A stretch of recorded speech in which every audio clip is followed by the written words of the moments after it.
हमारे सब कॉन्टिनेंट में फिल्म का विलन जो होता है हलाकू खान से लेके नूरी नत तक हमेशा लार्जर देन लाइफ तगड़ा होता है। तो फिल्म ज़रार के अंदर आपका जो विलन है ओनू हेल्थ कर लेके जान ले, ज़रार ने कितना जोर लाया? नहीं, ज़रार ने बड़ा जोर लगाया इसमें।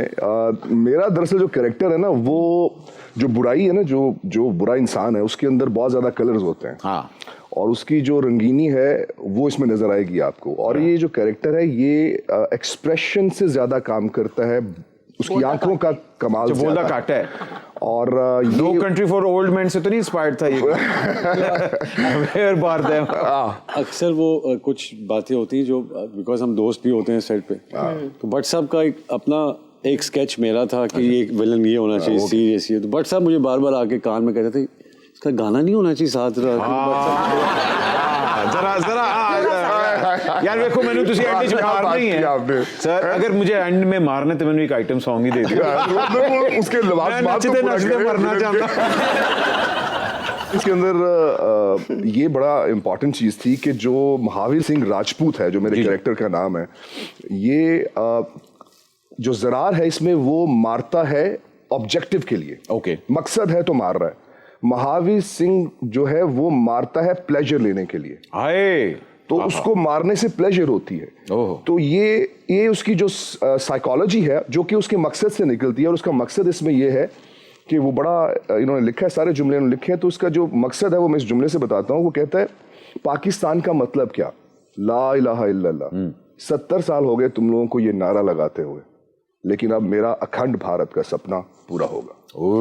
महावीर सिंह राजपूत का ऑब्जेक्टिव ये है कि बड़ा हो गया अब बस, अब तुम लोगों को वापस लेके आना। बिकॉज वो जो भी आप अपने हमसाए मुल्क में अभी भी देख लें तो उनकी आरएसएस का ही एक वर्जन है बीजेपी, जो वहाँ पे मुस्लिम लिंचिंग हो रही है, जिस तरह जो कश्मीर में हो रहा है। जी। तो आई थिंक वो सारा हमें नज़र आता है सामने, बिल्कुल क्लियर आता है। उनकी अगर आप उनकी इंडस्ट्री देखते हैं तो आपको लगता है कि वो बीजेपी ने हाईजैक कर ली। हर हीरो जो है वो टेंट करा के वो लगा के और तलवार पकड़ के वो महाराजा महाराठा जो हैं और जितने मुगल्स हैं उनको वो विलन दिखा रहे हैं। वो जो बंदा है महावीर सिंह राजपूत वो एक्चुअली एग्जिस्ट करता है। अच्छा। फिर उसके ऊपर बड़ी रिसर्च की है, और रिसर्च करने के बाद हम लोग ने ये कैरेक्टर डिज़ाइन किया था। और बड़ी इंपॉर्टेंट चीज़ ये है कि इसके अंदर जो एक्शन था वो बड़ी लार्जर देन लाइफ नहीं है, दैट इज वेरी रियल। जो आपको जॉन विक में जो इन्होंने डिजाइन किया था, वो नहीं कि गोली मारी तो गड्डी फाड़ गई। He's not a Rambo sort of a hero, but he's more focused and more intelligent in his killings. एक तो इसका ये है। फिर आप देखते हैं जिस तरह अभी आज की सियासत है, आपके जो बाइडन जो हैं उन्होंने कहा कि पाकिस्तान के न्यूक्लियर एसेट्स जो हैं वो अनसेफ हैं। तो this is part of our script. Cycle तो डिग भी गया साड़ी हाई लगी थी। तो हमने ये पहले ही, मुझे जब मैंने सारी इन्फॉर्मेशन गैदर की स्क्रिप्ट लिखने के लिए, तो मुझे पहले ही आइडिया हो गया कि ये दिस इज द ट्रबल्स, ये वो प्रॉब्लम्स हैं जो आगे जाके फेस करेगा पाकिस्तान। तो मैंने इसको पहले लिख के तो उसको we shot the whole thing.